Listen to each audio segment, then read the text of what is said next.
ಮತ್ತು ಪಾಂಡವರ ಬಗ್ಗೆ ವಿಷಯ ಇಟ್ಟಾಗ ಏನೈತ್ರಿಪ್ಪ? ನಮ್ಮ ಲಮಾಣಿ ಹಟ್ಟಿಯ ಕಲಾವಂತರು ಪಾಂಡವರ ಬಗ್ಗೆ ವಿಷಯವನ್ನ ತಗೊಂಡು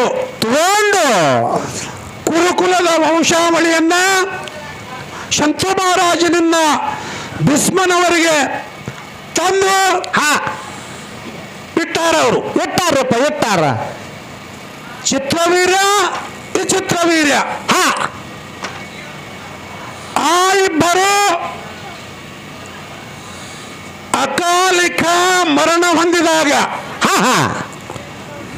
ಮುಂದೆ ಕುರುಕುಲದ ಒಂದು ಬೆಳವಣಿಗೆ ನಿಂತು ಹೋಗಿ ಬಿಡ್ತಾರೆ. ಹೌದಾ? ಇನ್ನು ಹೆಂಗ ಮಾಡೋಣ ಅಂತ ಹೇಳಿ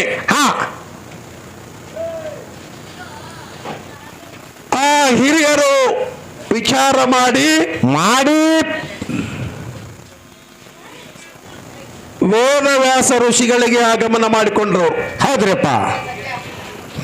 ವೇದವ್ಯಾಸ ಋಷಿಗಳಿಗೆ ಆಗಮನ ಮಾಡಿಕೊಂಡು ರಾಜ್ಯದ ಗುರು ಸಮಸ್ತ ಹಿರಿಯರೆಲ್ಲ ಕೂಡಿ ಈ ಒಂದು ಪದ್ಧತಿ ಒಳಗ ಸಂತಾನ ಉಪಯೋಗ ಮಾಡಿದ್ರೆ ಏನೂ ಧಕ್ಕೆ ಬರುದಿಲ್ಲ ಅನ್ನುವಂತ ನೇಮಕ್ಕನುಸಾರವಾಗಿ ವ್ಯಾಸರಿಂದ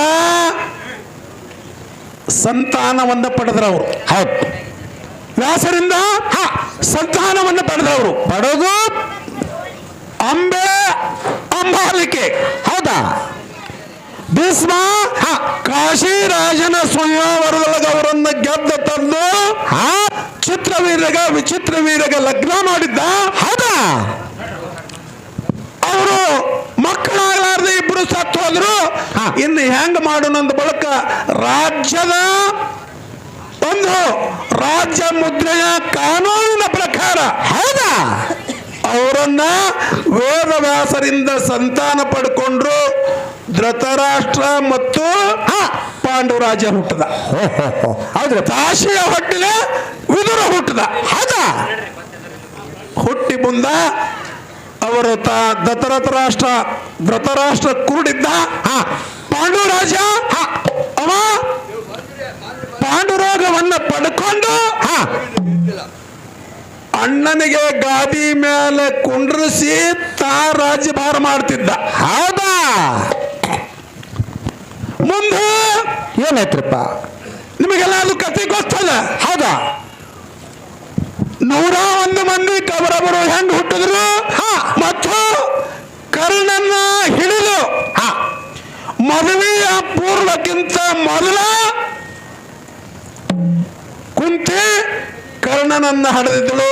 ಅದನ್ನ ಹೊಳೆಯಾಗಿ ಬಿಟ್ಟು ಕರ್ಣ ಬೇರೆ ರಾಜನ ಕೈಯಾಗಿ ಸಿಕ್ಕವ ಸೂತ ಪುತ್ರ ಅಂತ ಹೇಳಿ ಅವನಿಗೆ ನಾಮ ಪಡ್ಕೊಂಡ. ಈ 5 ಮಂದಿ ಪಾಂಡುರಾಜ ಭೇಟಿಯಾಡ್ಲಿಕ್ಕೆ ಹೋದಾಗ ಒಂದು ಚಿಗಿರಿ ಹೆಣ್ಣು ಗಂಡು ಚಿಗಿರಿ ಸಂಯೋಗದಲ್ಲಿದ್ದಾಗ ಬಾಣ ಹೊಡೆದ. ಅವು ಶ್ರಾಪ ಕೊಟ್ಟು ಏರ್ ಕೊಟ್ಟರಿಪ್ಪ, ನಿನ್ನ ಹೆಂಡತಿ ಜೋಡಿ ಕೂಡಲಿ ನಿನಗೆ ಮರಣ ಬರ್ತದ, ನಿನಗೆ ಮರಣ ಅಂದ ಬಳಿಕ ಮಕ್ಕಳಾಗ್ಲಿಲ್ಲ ಅನ್ನುವಂತ ಚಿಂತೆ ಆದಾಗ ಇದ್ದ ವಿಷಯ ಪ್ರಸ್ತಾವನೆ ಅಲ್ಲಿ ಹೇಳಿದಾಗ ನನಗ ಹಿಂಗ ವೇದವ್ಯಾಸ ದುರ್ವಾಸ ಋಷಿಗಳು ನನಗೆ ಹಿಂಗ ಕೊಟ್ಟಾರ, ನಿನ್ನ ಅನುಮತಿ ಇತ್ತು ನಾ ಮಕ್ಕಳನ್ನು ಪಡಿತೀನಿ ಅಂತ ಹೇಳಿ ಒಂದೊಂದು ಹಳ್ಳಿನಿಂದ ಮಾದ್ರಿಗೆ 2 ಹಳ್ಳ ಕೊಟ್ಟಲು, 3 ಹಳ್ಳ ಕೊಟ್ಟು ಒಂದೊಂದು ದೇವತೆಗಳ ಮಂತ್ರ ಉಚ್ಚಾರಣೆ ಮಾಡಿ 5 ಮಂದಿ ಪಾಂಡವರು ಹುಟ್ಟಿದ್ರು. ಮುಂದೆ 101 ಮಂದಿ ಕೌರವರು. ಹೌದಲ್ಲ? ಅಲ್ಲೂ ಮುಚ್ಚಿಡುದಿಲ್ಲ ನಾವು. ಯಾಕಂದ್ರೆ ಪಾಂಡವರಾಜಾಗ ಮಕ್ಕಳಾದ್ರು. ಈಕೆ ಗಾಂಧಾರಿನೂ ಹೊಟ್ಲಿದ್ದಳು. ಈಕೆಗೆ ಮಕ್ಕಳಾಗಲಿಲ್ಲ. ಸೌತಿ ಮಕ್ಕಳ ಒಂದು ಮತ್ಸರದಿಂದ ಹೊಟ್ಟೆಗೆ ಹೊಡ್ಕೊಂಡ ಮೇಲೆ ಈಕೆ ಗರ್ಭಸ್ರಾವ ಆಯಿತು. ಆ ಮಾಂಸದ ಉಂಡಿಯನ್ನು 101 ಚೂರು ಮಾಡಿ ವೇದವ್ಯಾಸರ ಸಮ್ಮುಖದಲ್ಲಿ ಆ ಗಡಿಗೆ ಒಳಗೆ ತುಪ್ಪದೊಳಗೆ ಹಾಕಿ ಅವನ್ನ ಬೆಳೆಸಿದ್ರು. ಅವರೇ 101 ಮಂದಿ ಕೌರವರು, ಇಲ್ಲಿ 5 ಮಂದಿ ಪಾಂಡವರು. ಇಲ್ಲಿ ನ್ಯಾಯ ಏನಲ್ಲ, ಏನದ್ರಪ್ಪ ನ್ಯಾಯ? ಇಷ್ಟು ಹಿಂಗ ಬಂದಾಗಲ್ಲ ಇಲ್ಲಿ ಬಂದದ ನ್ಯಾಯ ಏನದಂದ್ರ ನಾವು ಈಗಾದ್ರೂ ಒಂದು ಕಾನೂನು ಅದ. ಹಾ ಈಗ ಭಾರತ ದೇಶವನ್ನ ಆಳಬೇಕಾದ್ರ ಯಾರೇ ಪ್ರಧಾನಿ ಆಗಲಿ ರಾಷ್ಟ್ರಪತಿ ಆಗಲಿ, ಹೌದು. ಬಾಬಾ ಸಾಹೇಬ್ ಅಂಬೇಡ್ಕರ್ ಅವರು 299 ಮಂದಿ ರಾಜಕೀಯ ತಜ್ಞರು, ಇತಿಹಾಸ ಬಲ್ಲವರು ಕೂಡಿ 2 ವರ್ಷದ 18 ದಿವಸ ಅವಕಾಶ ತಗೊಂಡು ಸಂವಿಧಾನ ಬರೆದಿಟ್ಟಾರ. ಹೌದು, ಸಂವಿಧಾನ ಬರೆದಿಟ್ಟಾರ. ಆ ಸಂವಿಧಾನದ ಮೇಲೆ ನಾವು ನೀವು ಹೊಂಟಿದ್ದೇವೆ. ಹೌದಾ? ಸಂವಿಧಾನ ಬಿಟ್ಟು 1 ಇಂಚ್ ಹೆಚ್ಚು ಕಡಿಮೆ ಮಾಡ್ಲಿಕ್ಕೆ ಬರುದಿಲ್ಲ. ಒಂದು ವೇಳೆ ನಾವು ಏನಾದರೂ ಹೆಚ್ಚು ಕಡಿಮೆ ಮಾಡಿದ್ರ ನಮಗ ಪೊಲೀಸರದಾರ. ಹೌದಾ? ಕಾನೂನದ. ಹೌದಾ? ಕಾನೂನು ತಪ್ಪಿದೆ ಅಂದ್ರೆ ಒಯ್ದು ನಮಗೆ ಒಳಗೆ ಹಾಕ್ತಾರ. ಏನೋ ಈಗ ಸದ್ಯ ಹಾಗಾದರೂ ರಾಜ್ಯ ಸಂವಿಧಾನ ಅವಾಗ ಏನು ರಾಜ್ಯ ಮಹಾರಾಜರು ಆಳ್ತಿರಲ್ಲ, ಅವಾಗೂ ಒಂದು ನೇಮ ಮಾಡಿದ್ರು ಅವರು. ಆ ನೇಮದ ಪ್ರಮಾಣ ಹೌದಾ, ಧೃತರಾಷ್ಟ್ರ ರಾಜ್ಯ ಕುರುಡಿದ್ದ. ಗಪ್ರಿ ದೊಡ್ಡವನ ಮಕ್ಕಳೇ ರಾಜ್ಯ ಆಳದಂತ ಒಂದು ನೇಮ ಇತ್ತದು. ಹೌದಾ? ಯಾರು ಹಿರಿಯರು ಮುಂದೆ ಅವನಿಗೆ ಹುಟ್ಟಿದ ಮಗನ ಗಾದಿ ಮೇಲೆ ಕೊಂಡಿರ್ಬೇಕು. ಅದು ಬಿಟ್ಟು ಮತ್ತೊಬ್ರಿಗಿಲ್ಲ. ಆ ನೇಮ ಇತ್ತದು. ಹೌದಾ?